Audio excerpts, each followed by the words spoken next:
Hi everyone. So I know this video is pretty much long overdue and I do apologize. Guys, I'm even recording for you from a hotel. I'm traveling right now.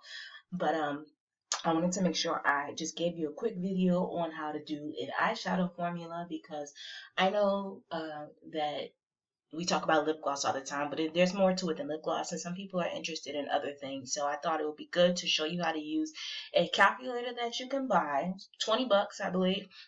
And I know they had a Black Friday sale, but you can buy this calculator and make the process much more easier before, let's say you just want to upgrade your software. You can use this for any type of formula, but I just want to show you how to use a formula calculator. And first, I want to start off with some things from the FDA.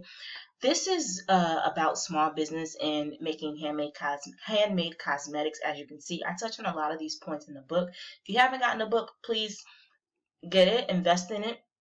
It will definitely be like a guide for you. Anyone that's purchased the book has been emailing me, DM me on Instagram. If you have, you know who you are. And I'm always very transparent, and I always want to link you to sources and show you how to do your own research. But also just, sometimes you want someone to talk to, and everything is always confidential. I don't share anything. And like I said, if I don't respond immediately, sometimes I don't know why my Instagram doesn't work without Wi-Fi, so it's weird. But I also travel a lot, and I'm in the midst of starting another business. So that's what I'm doing. So I'm not ignoring. I just literally, I'm on the go a lot. So let's get into it. So these are just basic questions about the FDA and manufacturing cosmetics. But I wanted to go here to a key point that they have about manufacturing cosmetics in your home. So again, it's not illegal to do it, but again, it says here, it is your responsibility to manufacture products in an environment that will not cause them to be adulterated. Okay, here are some ways products can be adulterated. Color additive violations, prohibited and restrictive ingredients. Your packaging is not correct. You have microbial contamination. Okay, this is a big one. Let me just highlight this. If you are not doing microbial tests, you are not using preservatives. If you are just winging it and just wiping it down with Lysol wipes, you're just washing it in your sink or a bowl with some Dawn soap. If you're not wiping your tubes, in addition to this, I will highly suggest you shrink wrap your packaging or provide tamper labels. You can get them on AliExpress for really cheap. If you're selling something with a tube, or you know how you get it at Ulta, something with a tube or something that is going to be open and shared, this is during these coronavirus times, you really need to make sure, but it's telling you here, you need to test your ingredients. And it gives you also an article on how to test your products and ingredients. You don't want contaminants.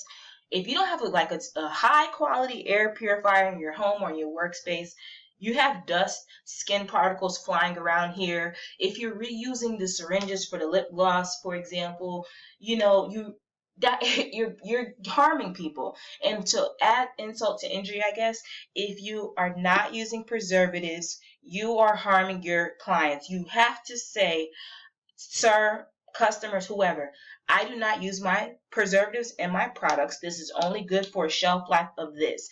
But once you say that, how can they make sure that you haven't contaminated in your workspace? So that's why. And I'm not trying to sound like harsh, but this is a major thing. You don't want to get people sick. Okay, don't cut corners with your business.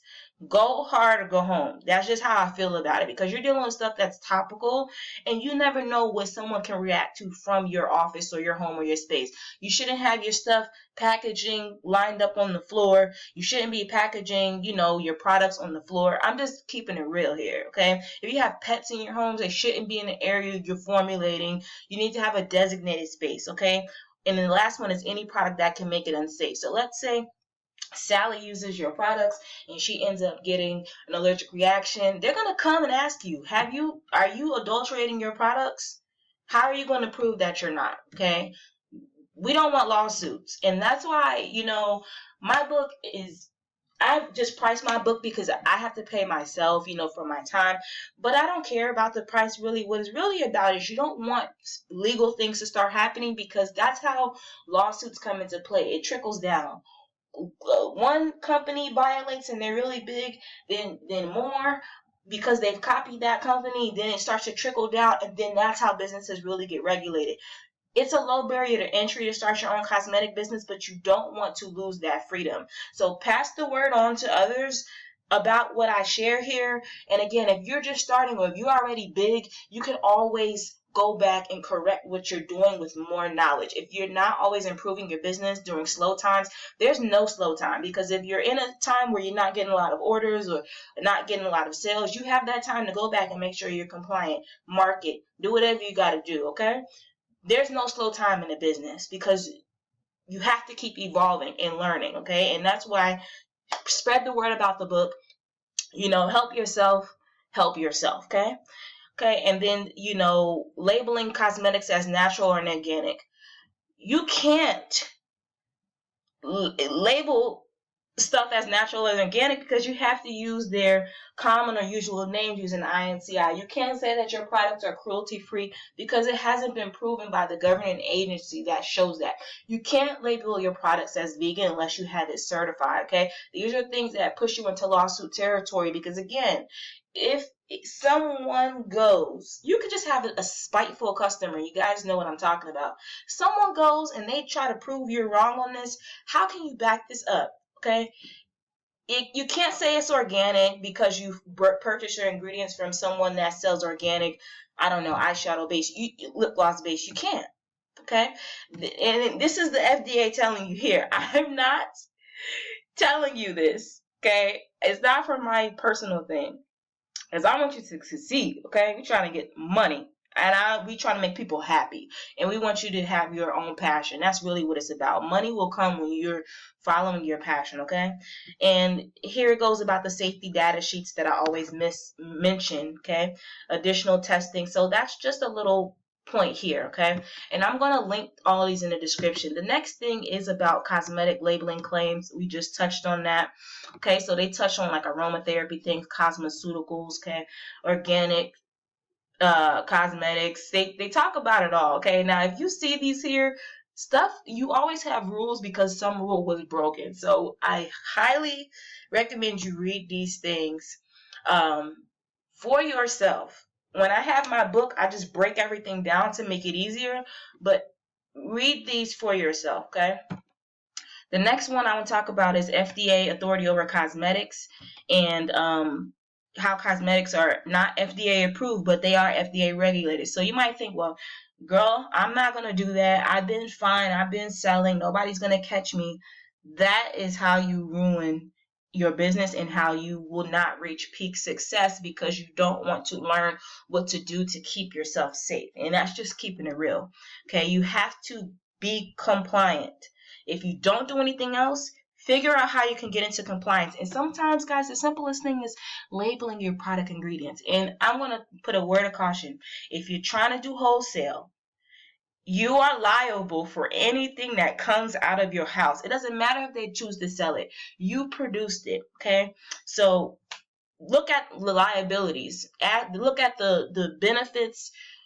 You have to do like a cost benefit analysis for your business. So don't if you're planning on getting started, don't rush to start, okay? Look at what you have to look at what you have on hand. And that's why I say you have to get business insurance, okay? Once you get to a certain part, personally, I would get it in the beginning, because you never know, okay? Talk about recalls here. They just give a good overview of everything, okay? And again, stuff I say in the book, it's all here. Most of it's all here. And I just want you to stay safe, okay? I don't want you getting into anything that is going to really screw you in the long run, or screw your friends. Pass the word on, okay? And this content is always updated. So the last update was August 24th, 2020. And I would just keep a tab on this. I would even keep a tab or put it on the bookmarks to be able to reference this in the future. So now that we've talked about that, I want to get into this formula. Now, I have this eyeshadow formula here. I've already done the Excel template, but I wanted to show you basically how quickly you can do this, okay? So we're starting an eyeshadow. This is like a shimmery eyeshadow. I'm using Just Pigments eyeshadow. So the first eyeshadow I have here, and these shadows, I tell everybody that just comes to me and they ask me how to really like get better options or additional options to TKB or other websites. Just Pigments, they give you all the information you need to know. They have all of the safety forms you need, printable documents, and they're legit source. Their sample packets are huge, so you can really do a whole batch off of a sample packet, to be honest. So I'm using orange gold. I'm using golden peach.